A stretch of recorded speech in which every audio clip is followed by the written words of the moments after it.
and growth stage startups for strategic execution, digital innovation, as well as ecosystem alignment in order to be able to attract not just capital but collaborations that fuel sustainable growth. We believe Africa will be built like us. And I'm delighted to welcome you all to this panel session where we're going to explore how public and private sectors can work together to unlock this capital and even create financing models that drive inclusive growth. So in the context of Kenya, financing inclusive growth is a critical topic that intersects with national development goals. It also intersects with private sector mobilization and social equity. And as I was preparing for this panel, I played around with ChatGPT, so I asked it to tell me what inclusive growth is in Kenya, and this is what it said. Inclusive growth refers to economic expansion that is broad-based, equitable, and creates opportunity for all segments of society, especially marginalized groups such as women, youth, persons with disability, and underserved regions. In the Kenyan context, this means ensuring that investments in capital flows not only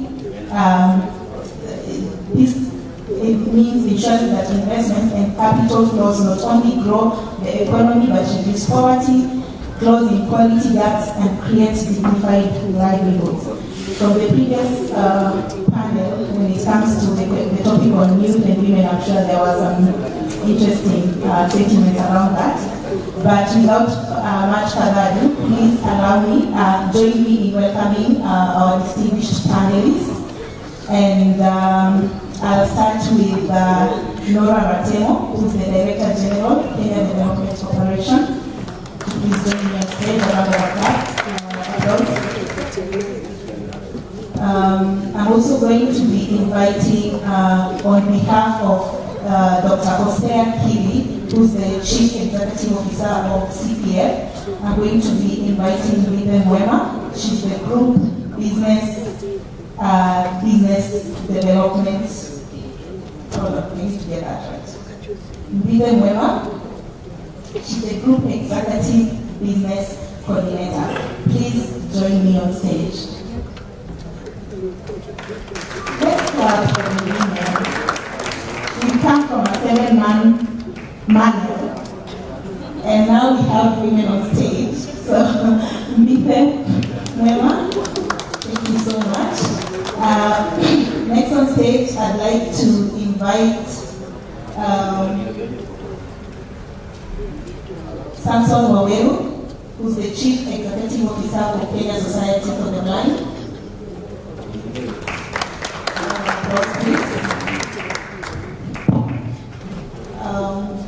As he comes on stage, I'd also like to invite Emmanuel Zai, who's the Chairman of Kenya Vision 2030 Delivery Board.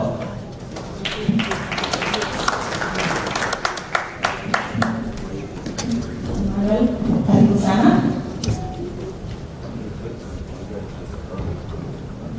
And last but not least, there's an empty seat on my left. If Engineer Keva Sega is in the room, please also join us on stage.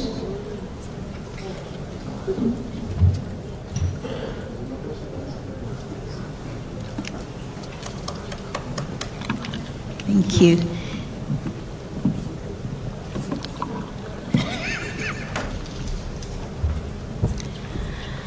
Thank you. Just making sure that all my speakers are settled before we get started.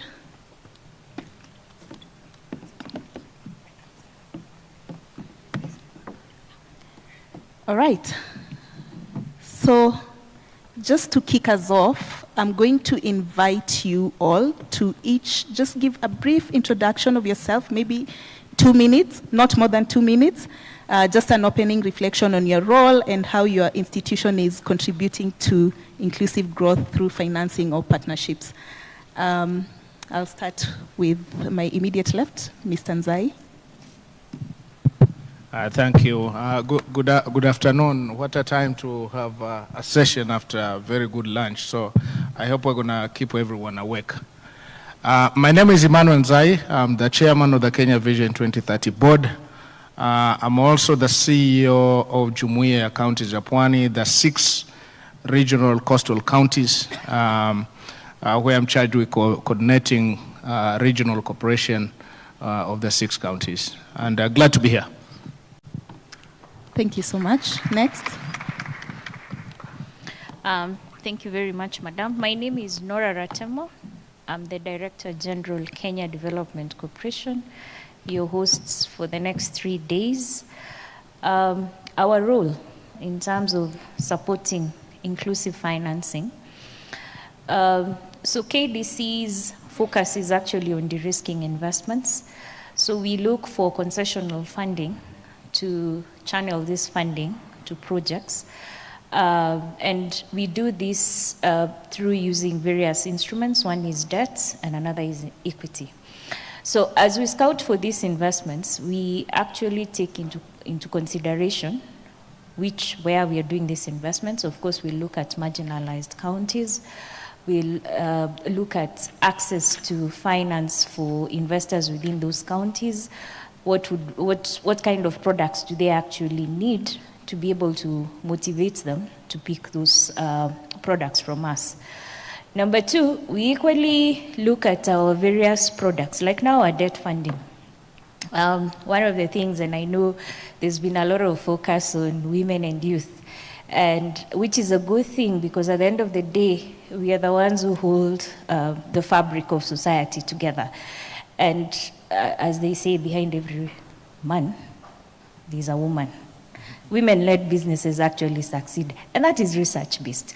So we provide a much concessional interest rate to women-led businesses. So where women have more than 50% stake in a company, their interest rate is much lower than the normal funding that goes to other companies where they've not been granted such a huge status in the company. So that's one of the ways in which we are trying to push inclusivity, and we also do this for the youth-led companies. We ensure we give them more concessional rates. We also look at the collateral side. If you're a normal borrower, we'll probably ask for 100% collateralization, but for women and youth, we'll probably look at about 70% for some of our products, because we also know we are yet to get past the history of where women really don't own properties. Properties are still held a lot by men. So we know there are challenges in terms of getting collaterals for women. So these are some of the incentives or ways in which we are trying to ensure that we have financial inclusivity. Equally, we look at marginalized groups or businesses, like now the pastoralists, who we find that they really don't have access to finance. And for this category of people, we'll try and create products that is accessible. So right now as KDC, we note that pastoralists are always on the move. So one of the products we're looking at is a mobile product for pastoralists where they can actually borrow to ensure that they're getting animal feeds, or they're getting the drugs that they require for their animals. And so these are some of also the ways in which we try and ensure that we have inclusivity in terms of financing as KDC. Thank you. Thank you so much, Nora. Next. Good afternoon, ladies and gentlemen. My name is Mbitha Mwema. I'm the Group Executive Business Coordinator at CPF Group. I am an investment banker by profession, and I've been working in the capital markets for the last 19 years. Firstly, allow me to congratulate Madam Nora on this great event on the next frontier for Africa, and bringing us, all of us together, to think about and visualize what we want next for Kenya when it comes to financing and the economic development of the country. So certainly congratulations to you and your team. At CPF Group, ladies and gentlemen, our strategy and our core vision and anchoring value system is fulfilling lives. We have been in this country for close to 100 years providing pension services, and we've moved from providing pension services and thinking about your retirement to then also providing capital for financing for development. I'll highlight two key things that we've done over the last 1.5 years or so. Firstly, we have been working with the National Treasury and were appointed to come up with a way and a task force that was looking at local domestic capital and finding a way to leverage on that for the economic development. The earlier panels talked about the way we don't have headroom when it comes to debt financing. The question rather that begets us is, how do we then develop the economy of Kenya if we don't have the headroom for tapping into debt, especially foreign and local debt? We then worked with the National Treasury. We also worked with the PPPD Directorate, and we looked at a way of leveraging on domestic capital, which is currently at about 2.4 trillion, and finding requisite structures that can then be used to tap into that through the capital markets and to finance the development of Kenya. I'm glad to say that out of that work, yesterday we actually closed a 44 billion Kenya shilling issuance where we were coming up with a PPP structure for Talanta Stadium. And Talanta Stadium is based off on Ngong Road, just opposite Nairobi Chapel. And we're providing structures that are saying we can actually work with the public side. They provide the assets. We work with the private sector. We mobilize the capital structure and put it into that.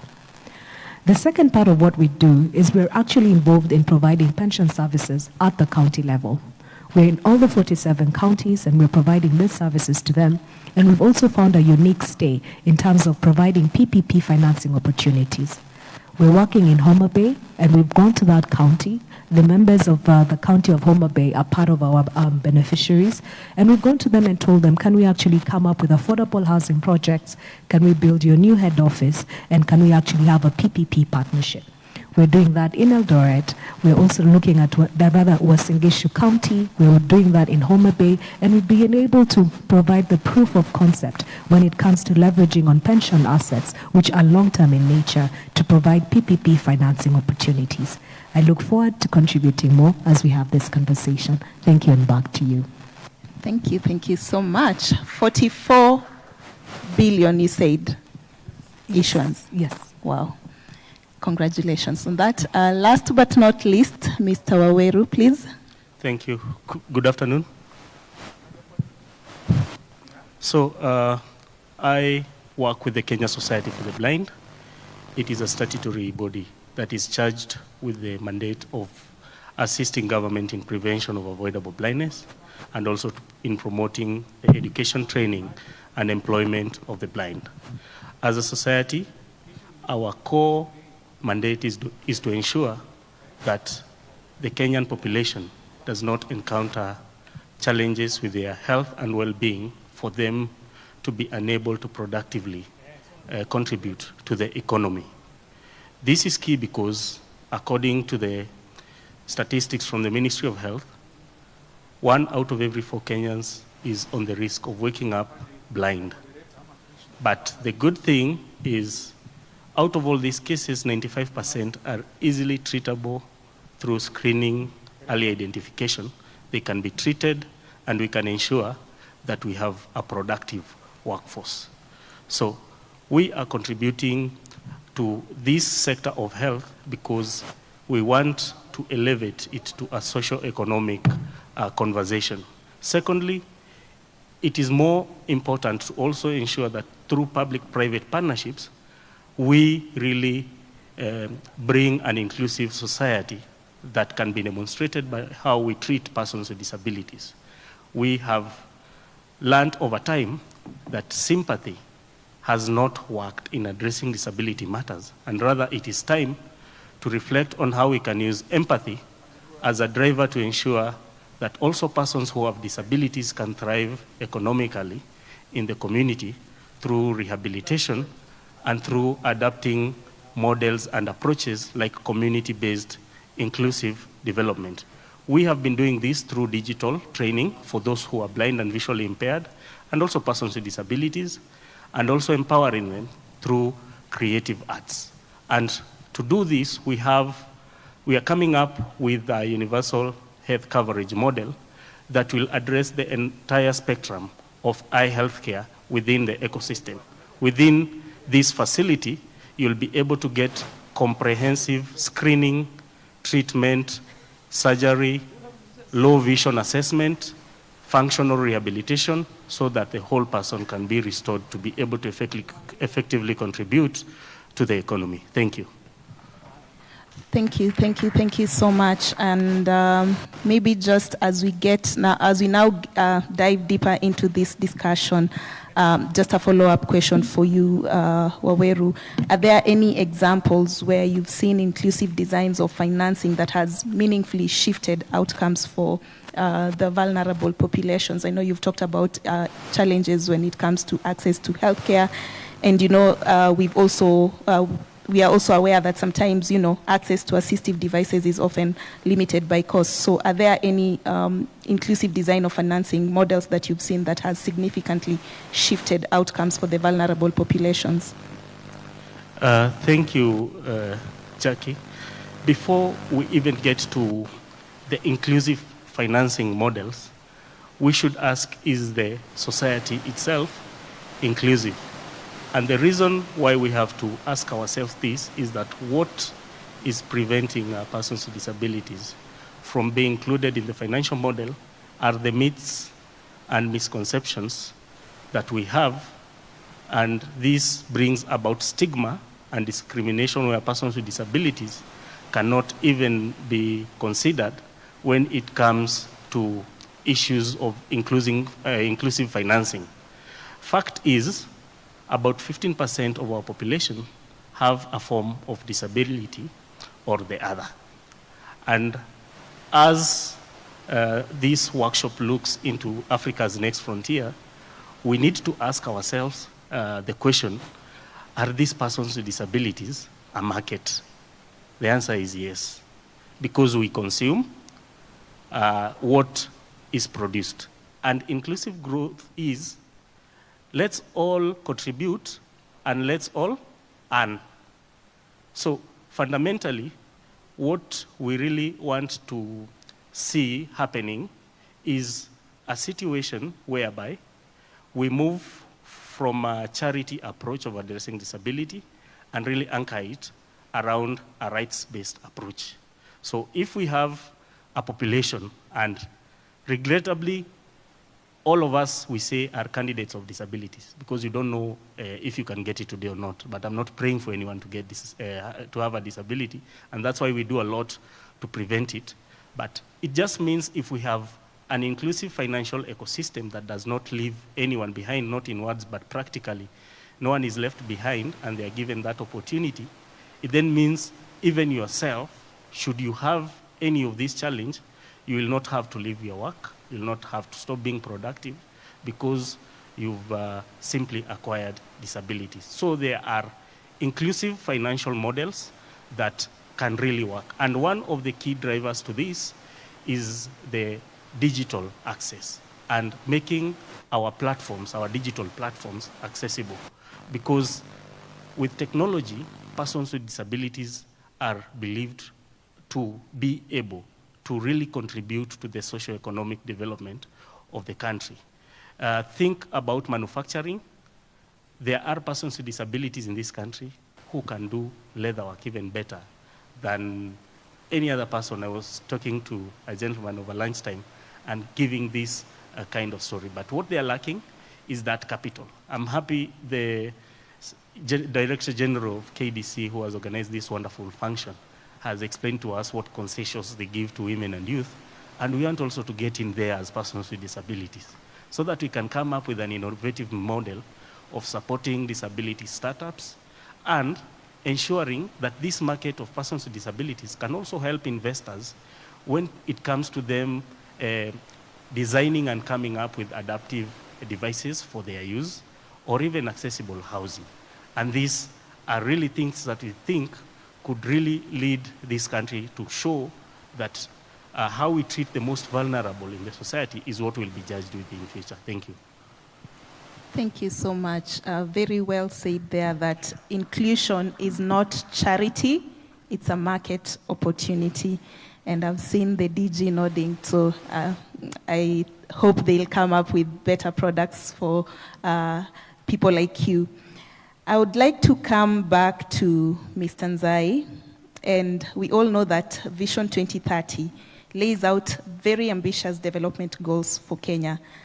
In your view, from your context, how is inclusive growth prioritized within Vision 2030 framework, and where do you see the greatest need for private sector involvement? Thank you for that. And I think it was very interesting when you were reading out the ChatGPT definition of inclusivity, and there were two keywords which came out: broad, broad-based, public-private partnership. But on a very serious note, the Vision 2030 architecture by itself and the planning framework is inclusive. You will all remember the Vision 2030 when it was launched in 2008. That came in from the build-up of independent Kenya through the sessional paper number 1, which we defined our wicked problems. I call them the wicked problems because they're still there and they're still bothering us: the disease, ignorance, and poverty. So that definition by itself, I think, set out a whole bottom-up thinking.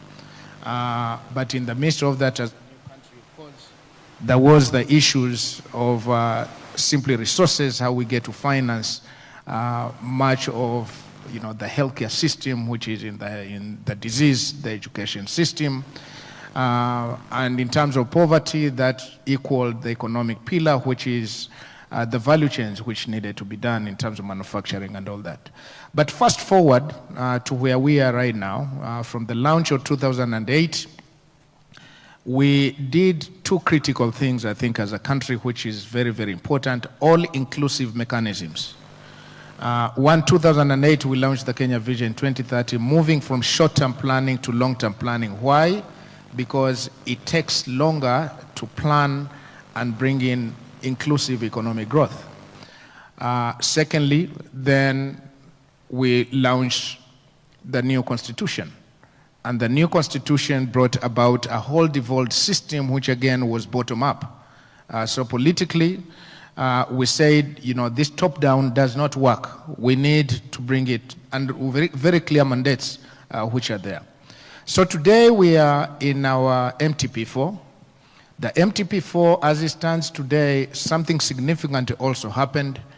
We were able to transition from 2008, the first president, to shepherd the Vision 2030, President Kibaki, into the fourth president, and we did the Big Four agenda embedded into MTP 2 and 3. And now we were able to move the bottom-up economic transformation agenda into MTP 4. And all that is really codified in terms of the architecture of the Vision 2030, the pillars, the sectors, and the flagship projects. Today we have 387 programs, flagship projects, which have all been distributed to the ministry, department, and agencies, embedded into the county integrated development frameworks. And those are the priorities which today, when we talk about the finance bill, that's where the priorities are. Now, I think we have quite some opportunities within that framework. And some of the opportunities, I would say, the policy framework has been set, and I think Kenya will get it right quite a bit. There is institutions like KDC, and I join the panelists here in congratulating DG for this great work, and the chairman and the board and all of you who have been able to do this. But you have the KDC, you have Kenya Investment Authority, you have KTB. County governments also now have county investment corporations, which are all nice special purpose vehicles for us to be able to attract investment and bring about this inclusivity. So I think we have quite an opportunity. The nexus that we need now is to bring in the private sector. And with the private sector, that's where I think the problem is quite a bit. Because the private sector will say, I need a project which has a feasibility, I need a project which is a package to be bankable, and I'm looking at the bottom line, can I trust that I will make profit? Can I trust the government that it will enable the environment for me to be able to do business without any issues? Some of the issues which have already been discussed. But I think all of it, there is quite some clear commitment from both the national government side and the institutions like KDC to help kind of propagate and shepherd this process. Thank you very much. Just to follow up on something that you've mentioned that's triggered my mind a bit because I'm in the private sector. And just by show of hands, how many of us are in the private sector? There's quite a number of, there's quite a number of us. Public? All right. So I have a question. Do you think that, from what you've said, definitely it appears that public-private alignment is critical, but as where we are right now, do you think there's alignment between the public and the private sector in Kenya? And if not, how can we ensure that there's this, we can start driving this alignment? Because in order for us to move forward, and you've said it clearly, trust is the bridge here. And I'm sure when the private sector talks about, wanting to think about doing business with government, they'll come with a whole lot of, issues that need to be addressed. But how do we find the balance, and how do we ensure that there's alignment between the private sector demands and deliverables, as well as the demands from the public? So I think the answer to that is the alignment is there to the extent that we are the leading economy in East and Central Africa. We are probably attracting more private sector investments out here than probably many other countries for the many reasons. We have a very vibrant organization structured. We had the Chamber of Commerce here. We had KEPSA here. We have the Kenya Manufacturing Association. So I think we are organized enough for the private sector to have conversations with the government and be able to align.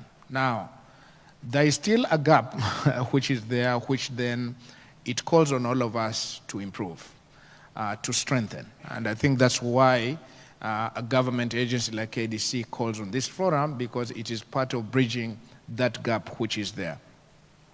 I think there is more call, I would say, to the private sector. The political pillar, the economic pillar, the macros and enablers of Vision 2030 are clear. The budget process is very, very clear. The priorities are very, very clear that we put forward out there. I've seen so many conversations where we have a private sector and they're asking more of the government to do. Give me a feasibility, give me more bankable projects, give me all that stuff.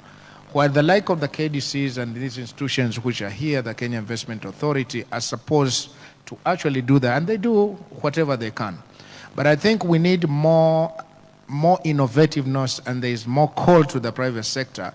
Take this project, keep on bringing your expressions of interest with clarity of what you want the government to do, within reason too, okay? Go out there, partner with global partners who have the expertise and who have the funds. Out there, what we need is global competencies in terms of expertise, and we need financing. It is not the government to do much of this stuff. We already have a heavy load in the government. But if we can enable you to be able to do that, and you come with an investor, and you come also with that expertise, and with a proposition to say, I want to put in a power plant, and it's a solar power plant. It's within the framework of the defined projects which are there. It's a different thing for you to be told no. But you need to go and propose it rather than spending a lot of time or going into different offices and saying, I want to cut a deal first before I go there. So I think the buck is to you, the private sector. The government is the government that you know which you have voted in. And it's not about to change just like that. I'd like to come in. Yes, please. On that one. And Emmanuel, allow me to respectfully just disagree with you when we're saying that we need global capital and global experts to structure. What we did over the last 3 months from February is we were mandated to come up with a committee of experts. And its mandate was to leverage on domestic capital to provide opportunities for PPP financing. In that space, we had private sector representatives from 60 firms, and we also constituted ourselves and had 26 captains of industry. Dr. James Mwangi was there, Dr. Kipngetich, and others, because we sat together and we said we must be able to crack this thing when it comes to expertise with regards to structuring, and more importantly, financing. We're in an ecosystem where our pension industry is sitting with 2.4 trillion. What tends to happen is if global experts come in, they structure for us opportunities that don't make sense for the pension industry. The pension industry needs a return, they also need liquidity, but there's a unique nature that they operate in, and that's why we've had challenges when people are talking about equity issuances and they don't understand them. The preference for this sector is debt. And on the back of that, we've actually then about to list on next week on Monday a 44 billion Kenya shilling locally financed opportunity where the government has built Talanta Stadium. It put in the initial capital, it breached that capital finance, and once that structure was ready, we used local experts. We actually have CPF Capital and Advisory, that was the investment bank that was structuring the ABS, came up with an ABS, tapped into trustee funds, long-term financing for 44 billion and put it there. I agree with you, we have the current government, and the call is, what does the private sector do? Second thing we've done with the private sector is to say, why don't we consolidate all our efforts? Why don't we come up with what we've actually called the PPP Implementation Trust Fund? Because we're saying, I sit here, maybe Mr. Wawero sits on the other side, he has his shillings, maybe Madame Ratemo sits on the other side and she has her shillings, but we want to come together and come to the government and say, each and every single year, as the government of Kenya, give us your development pipeline. And we can be able to mobilize between 100 to 200 billion Kenya shillings. And why we are doing that is to look at the fiscal space today and to say we don't actually have that headroom for debt. And because of that, we are finding that infrastructure bonds are then being allocated to recurrent expenditure. If we come in as a private sector and we actually then get a relegation of development financing, where we say we are building a road, we're building a stadium and what have you, and we're very clear that we are getting financing from the private sector, then our ask from the government is to say, can you actually ring-fence levies that are associated with these projects as your contribution? That's the key thing. And I think if you want, we are happy to share that report with you because it is a collaboration from the private sector saying we have the capital, we have the know-how, give us those opportunities, but allow us to structure them in a way that is transparent, in a way that helps us to address the trust deficit in this country, and in a way that allows for accountability, not just for the short term, but for the long term. To my second point, when it comes to inclusivity, as part of this PPP ITF, there's a component that then looks at social opportunities, what Mr. Wawero has mentioned. We are cognizant of the fact that we must include everybody in Kenya in our development agenda. Some of these opportunities will be bankable, some with a social element will not be bankable, but we want to take the returns from the bankable opportunities to say, can we actually come up with a strategy for digitization that then addresses people who are visually impaired? But because that might not be a bankable or a profitable opportunity at the onset, how can we actually include it as part of our giving back to the economy and actually providing a space where we include others? So with that PPP ITF, we're saying we will finance the economy of Kenya. We want it to grow, but we also want to make room and actually have a social responsibility that then is able to structure these social opportunities in a way that is still bankable and makes sense to ensure that there's transparency and there's governance of funds that are flowing. So in sum, the private sector is here. The private sector has organized itself and the capital is here locally. So with that alignment of the private sector and the public sector, I think we are actually facing the next frontier and saying we are ready. We have proven it and we are ready to take up more opportunities to be able to build and develop the economy of Kenya. Thank you very much. Mr. Nzai looks like he wants to respond. Yeah, I think, so when I say expertise and finance, it is not to exclude the innovative financing which you have already done, and congratulations, very, very well done. What I'm hearing from your side is, one, you got to have an innovative blended finance Part of that money, I would say, is probably from local and from out there. It's all local. That is very, very good. And It's actually all local. That's good and very well done. And that's what we need to encourage. And I'm sure some private sectors out there, probably some of them don't know. Now they know. But yes, we do encourage the financial service sector for us to do some innovative. The other thing that I think you have done, which is also very, very important, is for you to be able to have a private sector initiated transformative flagship project, which you have done, and be able to finance it. In the midst of that, I'm sure you have tapped on Kenyans in diaspora, you have tapped on local local ones. No, it's all local. Kenyans in diaspora are local too. There's capital local. But I think I think what I'm agreeing with you is expertise and financing is what we need. Private sector, what they need is low interest financing.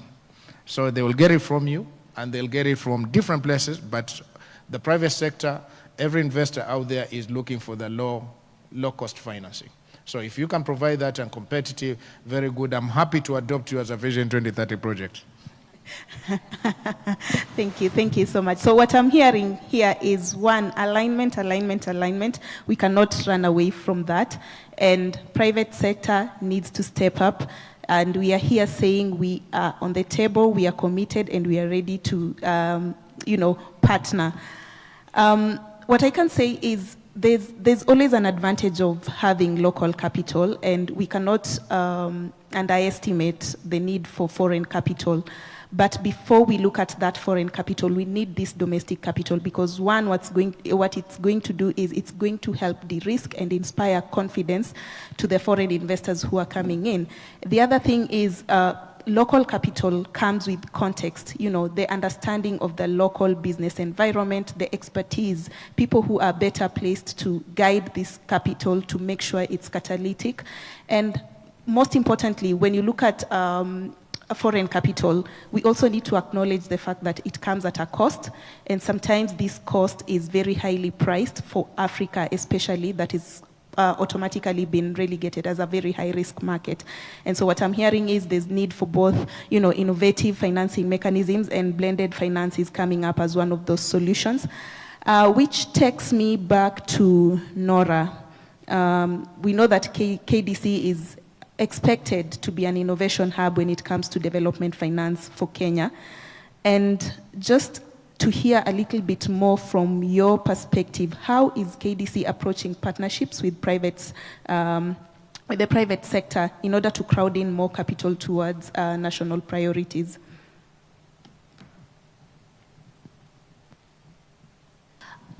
Thank you, Jackie. First of all, let me acknowledge that I think I got my first objective achieved through Waweru. Part of what we wanted to achieve is that we customize our products to ensure that they meet the market. So we are happy to continue this conversation post this. My team is available.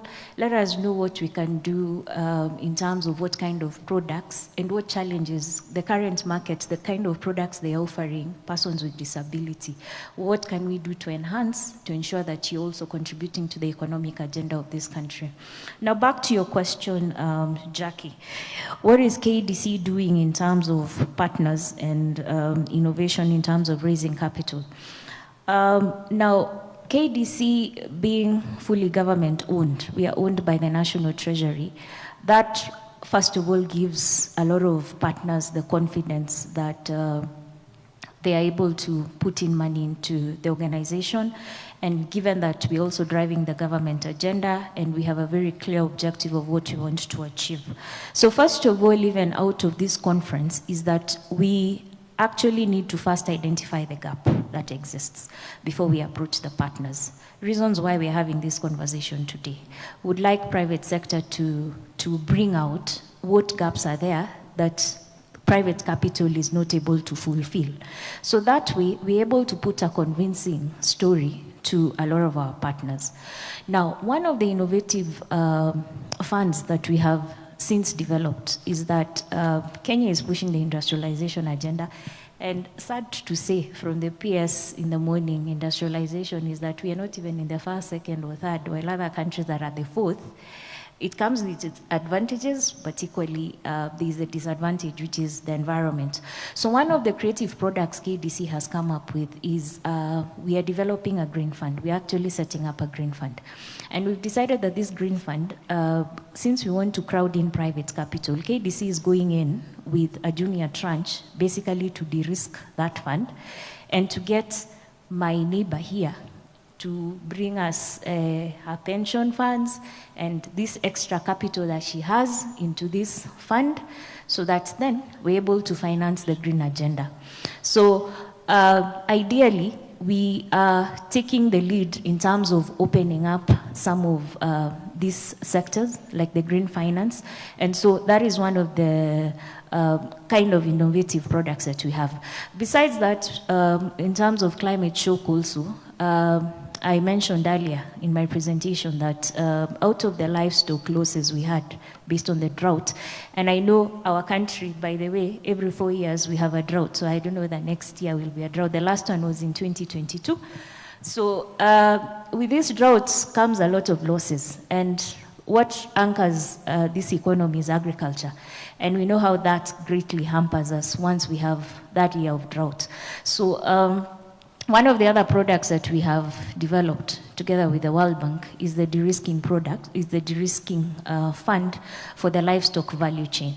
Now, this fund is a concessional fund that we've managed to raise capital of $40 million, but this is supposed to incentivize, because we know it's not enough. It's supposed to incentivize private sector providers of capital to then come in and put in more money.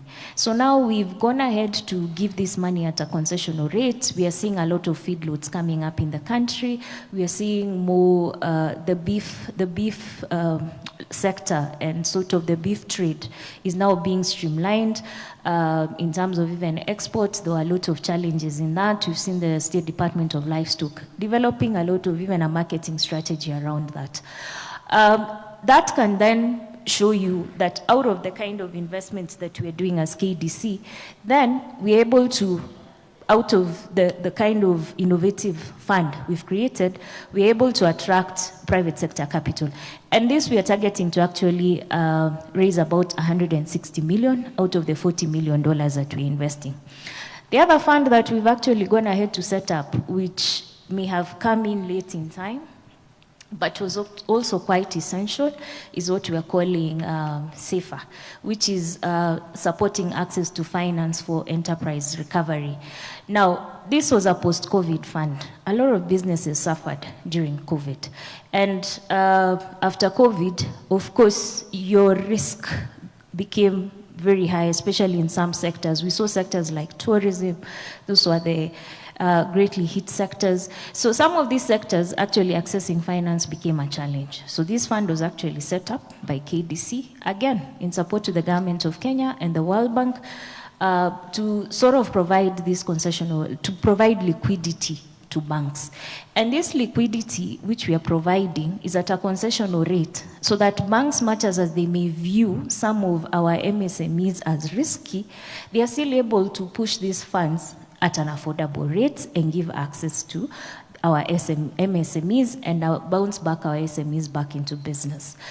Another product line that we currently have that we are yet to test, because one of the conditions of this product is that the disaster must happen, is that currently we've set up a climate shock product, which will be offering to MSMEs, but that has to be triggered by a national disaster.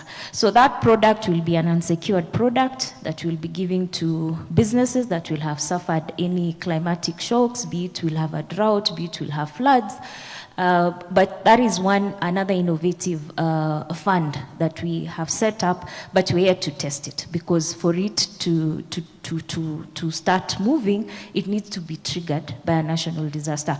So we are happy to engage and have more conversation with private sector, and I think this clearly demonstrates that government is actually having dialogue with private sector. For us as KDC, what we know is that private sector is able to lead a lot of these investments. Private sector is able to provide that opportunity for us as KDC to be able to resource that fund. And as we resource for this money, the opportunities must exist. You know, we cannot go raising this money if we're not able to show that there is a clear gap and there is a clear pipeline of businesses that are going to absorb this fund. So I think we're happy to have this conversation further and equally improve our products as we continue these conversations. Thank you. Thank you very much. So opportunities must exist, and not just exist, but they must exist with clarity. Still on the same issue around blended finance, and I know, Mbithe, you talked about different financing models. You mentioned debt briefly. Just very briefly, from your standpoint, what are some of the innovative financing models that are proving most catalytic for CPF, and where do you see the opportunity for more private public partnership in shaping inclusive financial policies around them? Thank you for that question. I could talk for days on end, but I'll try and summarize it. CPF has been providing county pension services since 1929. And initially, they were just providing pension administration, which meant if you're paid and if you're employed, your pension allocation is put aside, and CPF's responsibility was then to ensure that it gets to you and it's administered well. On that basis, they were able to then, I realized that, wait a minute, this is long-term capital, and we are not necessarily getting the right kind of return. We can do more. Because in each and every jurisdiction, you'd find that somebody either wants to do affordable housing or they need to expand. And we got into a space where we didn't have physical headroom when it came to debt financing at a national level. So in the case of Homa Bay, what they did is they went and worked with the governor, and they said, we're going to develop the governor's residence, as well as the head office, the new head office for that county. And on that basis, instead of this particular county then paying rent, which is what they've been doing at each and every single juncture on a monthly basis, they were able to then come up with a PPP financing, where you'd be able to say, for example, if you're paying 50 million in rent, and every single month you have maybe 1,000 employees, and this is what the pension contribution looks like, can we get into a 15-year long-term arrangement where this allocation of pension is actually put to finance this opportunity, and as an investor, then we put up the money up front, and we're able to come up with a model that helps you to meet your needs as a county. That's the same concept that we're also then now using it at a national level, where then for Talanta Stadium, which is just closed, we've gone back to the government and said there's already an existing sports levy that is allocated and budgeted for each and every single year. Can we ring fence that particular amount of money for a duration of 15 years so that every single year money is coming back? Because we are dealing with pension money, we need that money to come back. Today, we're sitting with assets under our management of slightly over 350 billion. And we've been able to then crack up and come up with innovative structures that ensure we develop the opportunities that are presented either at a national or a county level. And on the flip side, we're able to then use the pension allocations as a means of coming up with regular payments, whether it's monthly, whether it's annually, whether it's on a biannual basis. I think the crux of this is to say there are different financing models that have worked in different areas, but there's always something unique about us. That's why we're always saying M-Pesa, how we operate, it's always talked about everywhere. So we have to come to a space of saying, what is unique about us as Kenyans? What works for us? You'll find that the standard way of financing might not work. Your global way of blended finance does not work. But we found an opportunity that says, as a private sector, we have this opportunity of allocating long-term capital to development projects. And for you as the government, we do then require that you pay it back. Because if you don't pay it back, then the trust deficit becomes worse. So I think the key thing for us to consider is, when we're talking about blended finance in Kenya, what are we talking about on PPPs? And then lastly, when I talked about the PPP Implementation Trust Fund, we're saying there's nothing for free. There's no free lunch, right? And we've had opportunities where in the earlier conversations, we're talking about a space where we have paid bills of up to 600 billion shillings. You can't run a business if it's already insolvent by the time you provide your services. So for us, what is important and critical with the government is to say, if we're doing anything with you, can you ring fence that line of revenue that is affiliated to this project to make it bankable? Lastly, when we actually presented this report to the Permanent Secretary of the National Treasury, Dr. Kipto, on the 16th of May, he actually liked the idea, and he said that we can actually work on an implementation plan that then has the government making a budget line each and every single year that says this is the government's contribution to the PPP ITF, that in a way either matches 1-for-1 or a certain percentage of the financing that we're able to leverage from the private sector. So our blended financing is to say, my skin in the game, your skin in the game. We must make these things bankable. But remember, trustees are not in the business of structuring deals. Trustees in this day and age know, I give my money to the government, I get a return. So when you're talking about blended finance and structures, it has to be in a language that is as simple as, will you give me back my money? And what we've done to then enhance that is to also bring in the element of credit guarantees. We have Thamana that we work with, and they're saying if they look at an opportunity and they find it bankable, they'll ensure that you get back your principal and your coupon at any point in time. And with that, we have taken it to the trustees, and they said, unaniambia nikieka pesa yangu, government isiponilipa nitapata pesa yangu, then we are sold. So those are the kind of the blended financing opportunities that we're saying. We provide credit guarantees, and we ensure that the financing is actually in a language and it's in a culture that is understandable for the trustees who are putting their money for the long term. Thank you. Thank you so much. Context is what I'm hearing, and localizing our products in terms of how we structure deals, in terms of how we design products. And I'm glad that KDC is leading the charge on that by customizing some of the financing innovations they're coming up with. I have one last question, and this is to all the panelists, but before that, I'd like to hear from all of you, just as a parting shot as we bring this conversation to an end. What's the one thing that we must get right to truly finance inclusive growth in Kenya? I'll let you think about it for a minute, and before that, allow me to go back to Samson and just hear from your perspective, from a social inclusion perspective again, how do you see the current public-private partnerships in cooperating the voices and needs of persons with disabilities, particularly in financing decisions, and how do you think investors can be incentivized to fund such enterprises? Thank you. I think one is that we have to really also say that at least in the policy area, there are enough policies that promote inclusion of persons with disabilities to the extent that we need to be promoted, and that is with the new constitution and Article 54 that even prescribes the 5% employment opportunity, for example, and also ensuring access to infrastructure by persons with disabilities for them to be able to thrive effectively. We also have the provisions of the United Nations Convention on the Rights of Persons with Disabilities, Article 9 on the right to accessibility, Article 26 on habilitation and rehabilitation, and also Article 27 on work and employment for persons with disabilities. So Kenya is a signatory, so as many other countries in Africa are a signatory to the UNCRPD. But as community, as a community, and as people who live in the same community, we need to have a community-based inclusive development that encourages participation of persons with disabilities in the design of projects. We also need to localize those projects because it is the people that also end up living with such projects.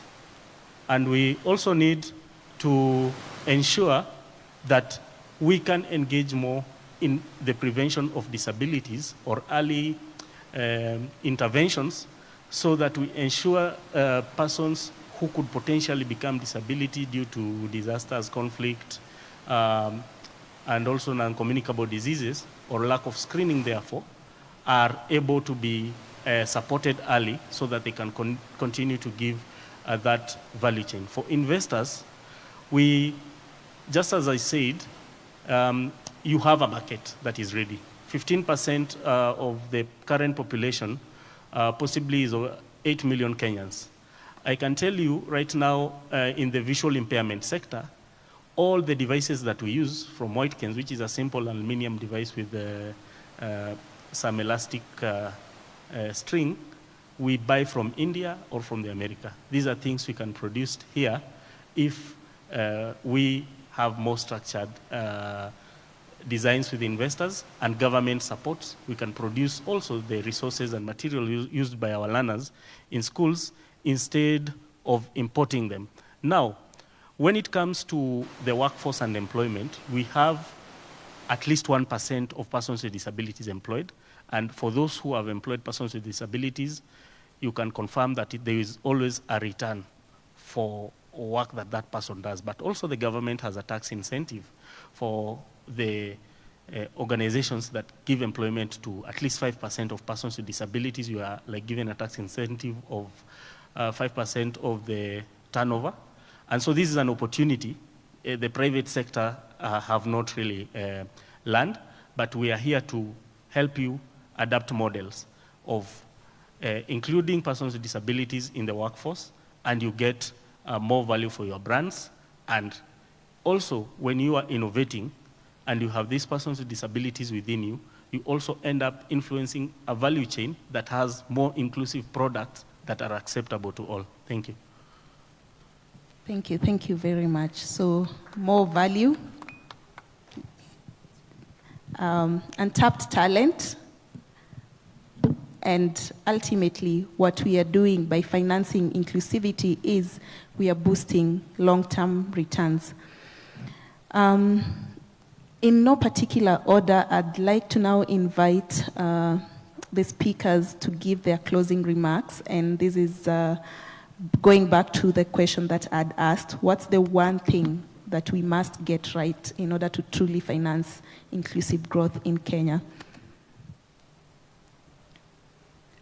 All right, can I volunteer to start with Mr. Waweru?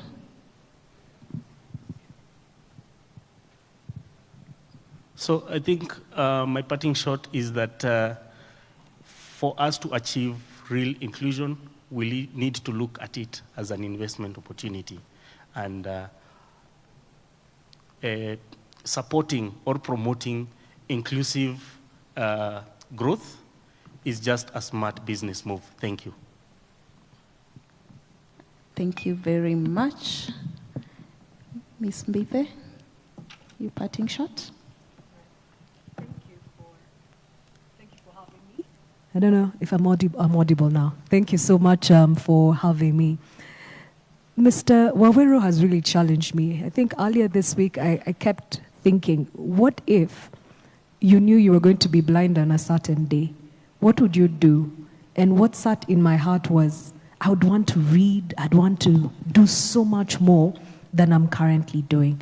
So when he talks about inclusivity, I think for me, I borrow from him and say, inclusivity is to say all of us are part and parcel of the economy of Kenya.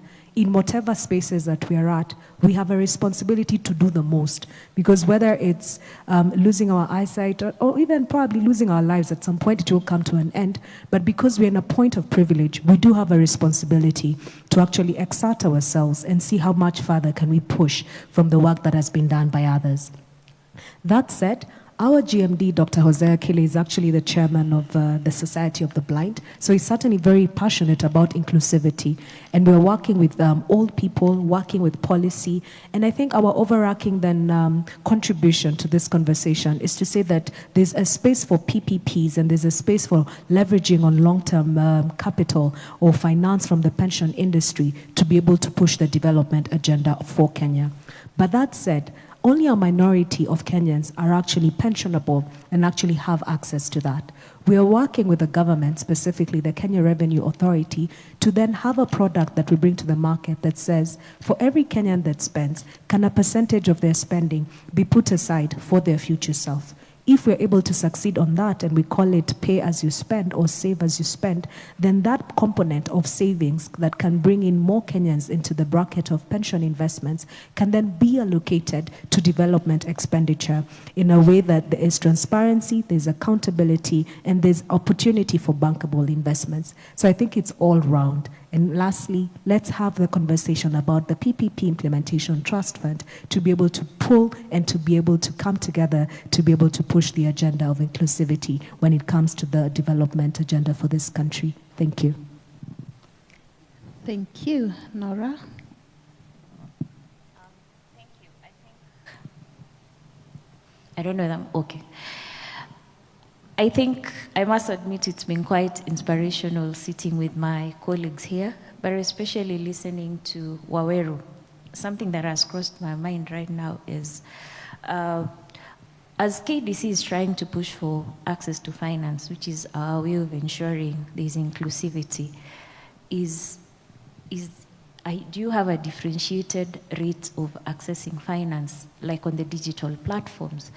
When we apply for these M-Shwaris and the rest, are you getting it at the same rate as we are getting, which is at 30% or something? Which brings me to the point that one of the key things that we need to do in order to achieve this agenda of inclusivity is definitely pricing. We need to look at the pricing of this finance. I know Mbithe here will tell me that her investors are looking for a return, but equally, Mbithe, we need to make it affordable. I think a key thing as I was thinking about how private sector is financing PPPs is at the end of the day, the public good, because remember again, most PPP projects are public goods. The public good must be affordable at the end of the day. And you'll find developed countries actually refrain from funding some of their public goods like roads, so that they ensure that it's accessible to everyone and it's affordable to everyone. But back to KDC. As KDC, one of the things we'll be looking at is pricing. Currently, we're rolling out, and we had made a call for financial institutions that have digital platforms to apply for a round of funding. We want to roll out about 4 billion Kenya shillings, and this we want to be driven out through the digital platform, but we want it to be affordable. I think one of the things we are assessing is what is the affordability that you're extending this funding to your end client. We definitely cannot be talking about 30% interest rates. I mean, those are unaffordable. They are therefore lock out quite a number of us out of the digital access to finance. Another thing is collaboration. Definitely, there needs to be a lot of collaboration between private sector and government for us to be able to achieve this agenda of inclusivity. Private sector lead this development. Government provides the enabling environment, the policies and guidelines that need to ensure that we have this inclusivity. So this collaboration is quite important between ourselves and the private sector. One of the things I've gotten out of sitting here again, which I think we intentionally will do it as an organization, is also ensuring that we have targeted outcomes in terms of ensuring that whatever funding goes out there is quite inclusive. I think ensuring that whatever beneficiaries of these funds, and my colleague here, Waweru, has put it across to us, that quite persons with disabilities are quite talented. There's an incentive actually for you as a business owner having them on board. So we shall be tracking, and we do track jobs created, but have we actually narrowed down to how many women, how many persons with disability have benefited out of the funds we've put into your project? So those are some of the things I think as an organization now we will now go further to narrow that down and ensure we contract with you that for every coin we invest into your business, please ensure you have a person with disability. We promote this inclusivity. We promote job creation for our youth. Lastly, of course, it's for us as KDC, and the reason why we're having this engagement is again to get feedback and to get to hear where are these gaps in terms of financial inclusivity. When we were doing the DRIVE project, when we carried out the feasibility study, one of the things that came out broadly was that a lot of those business people were not formalized. Reason being, they had not registered as a company, and you know, as they trade in those areas, they trade with different, they share phone numbers, so they don't even have a registered phone number. So you see, some of these are the things that we need to work together with the private sector, because if we can't reach you, we don't know you, you will therefore find yourself that you're excluded in terms of being able to get this access to finance. So one of the things we also need to work as a society is to ensure that you can be identified. We know where you are, your business is sort of formalized, and therefore as the data is being pulled out to see how we make and ensure everyone is getting this access to finance and there's inclusivity, you're able to be seen, you're able to be identified. And I want to thank all of you for this opportunity. I think it's been a great discussion, Jackie, with you leading this panel session, and with my colleagues here. I think we've had very enriching discussions. Thank you very much. Thank you. Thank you so much. I think the one thing would be Kenya Vision 2030 is for the country. And I think we've seen it, how it works. We're getting into the last of the 5 years where we will end that and we'll create the Kenya at 100, Kenya Vision 2063. What can you do now? Create my Vision 2030. Create your own. As an individual Kenyan, as an entity, be it private sector, be it the government agencies that were here.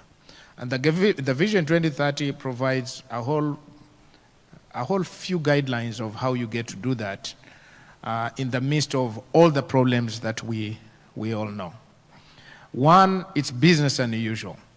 The things that we are talking about here, you could bet, you go to any conferences which we have held in Kenya, most of them have been discussed, and they keep on being discussed.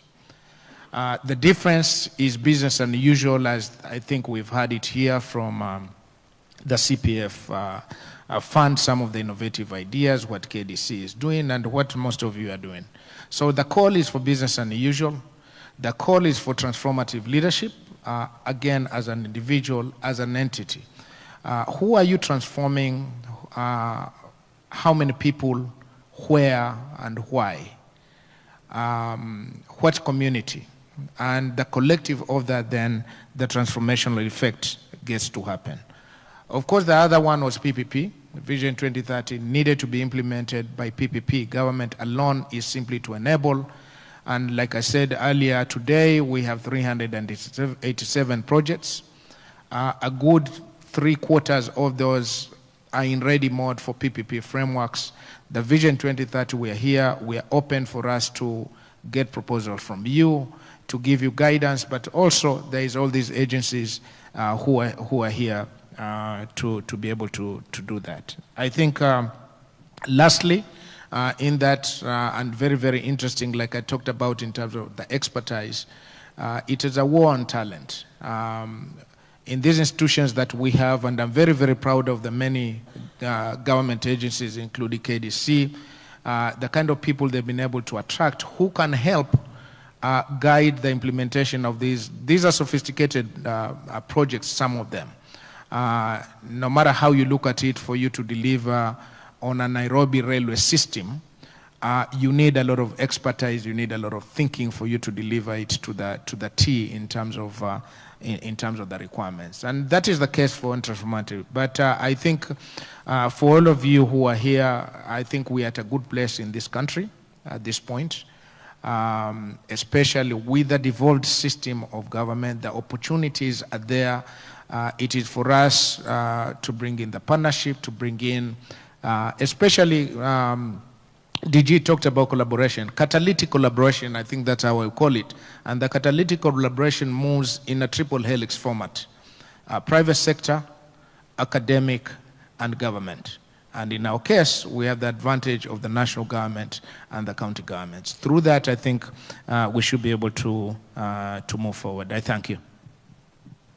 Thank you. Thank you so much to all the speakers. I think this has been a very timely and enriching discussion. And one thing that's clear is, and a takeaway for me from the discussions here, is that one, capital is catalytic. It determines who benefits from development, and therefore inclusion must be intentional. And I'll go away with Mr. Waweru's words that inclusion is not charity. it's a market opportunity. That one has stuck with me. And also what's clear is that in order to truly, achieve sustainable, inclusive growth, it's going to require all of us, both the public and the private sector, to step up and act, but most importantly, act in alignment. Thank you so much to our speakers here today. I'd like to especially thank Nora for creating this platform together with KDC and everyone who was involved in putting it together. But I'd also like to thank the audience for your time and for your patience and for engaging with us. Please, let's give a round of applause to our speakers and to ourselves. Thank you so much for listening. Let's keep the dialogue beyond this stage, beyond this room, and throughout the engagements for the rest of the forum. Ladies and gentlemen, I think we can do better than that. Sindio, makofi sana for the moderator, Madam Jacqueline Imenza, and also for the panelists. We thank you so much for your time. Please don't look at this room half full and then feel discouraged. We really have enjoyed, haven't we? Situaonyeshe kwa kusimama tupige makofi tafadhali. This has been wonderful. And to the moderators, I'll have you know that we've had just as much success in this room or in this amphitheater just as we've had in the other plenary sessions, because I was counting the number of participants here and we're just about 40, which is almost the same number of the delegates attending the other two plenary sessions. So thank you so much. And to Madame DG, thank you so much for being a wonderful host. I'd like to invite all of you at the floor of the amphitheater so that we can appreciate you, and then we can make our final announcement so that we can break and meet here again tomorrow morning. May you all come down to the floor of the amphitheater. And as they do that, let me invite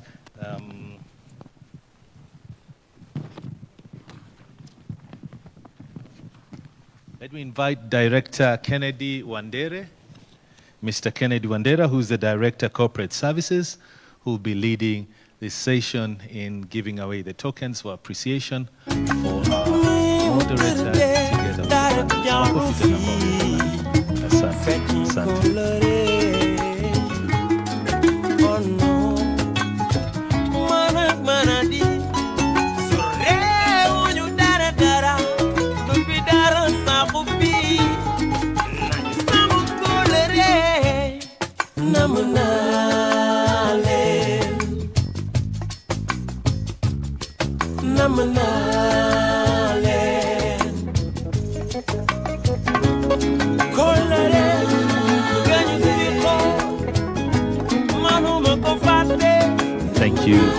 Thank you, Bwana Samson Moreru. Thank you so much for being part and parcel of the panelists this afternoon. Asante sana.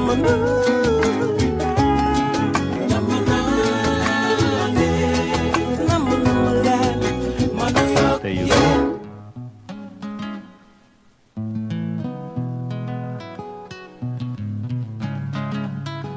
Asante sana. Thank you, Mr. Wandere. Thank you, Mr. Samson Moreru.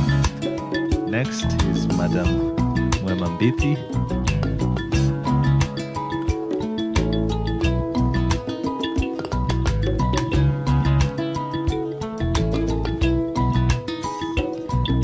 Thank you so much.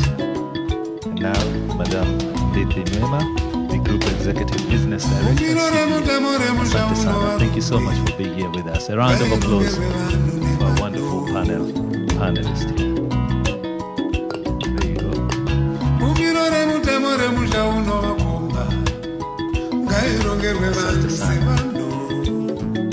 Let me now invite Bwana Emmanuel Zai next.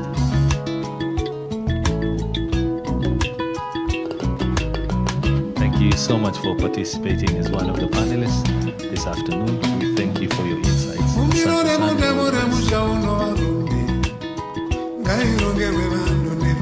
Now let me invite our DG, Madam Nora Natemo, the Director General, Kenya Development.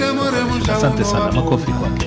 Thank you so much for a job well done. We appreciate your remarks, we appreciate your insights. Asante sana. Last but not least, let me now invite our moderator, Madam Jacqueline Imenza, the Director of Strategy and Operations in Gasitake, and also our moderator this afternoon. Makofi kwake, kazi nzuri sana. Thank you, thank you, thank you, thank you so much.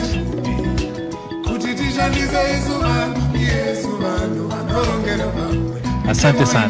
Delegates, it is now, oh, let's do a group photo. They're requesting we do a group photo for the panelists. Let's all do a group photo.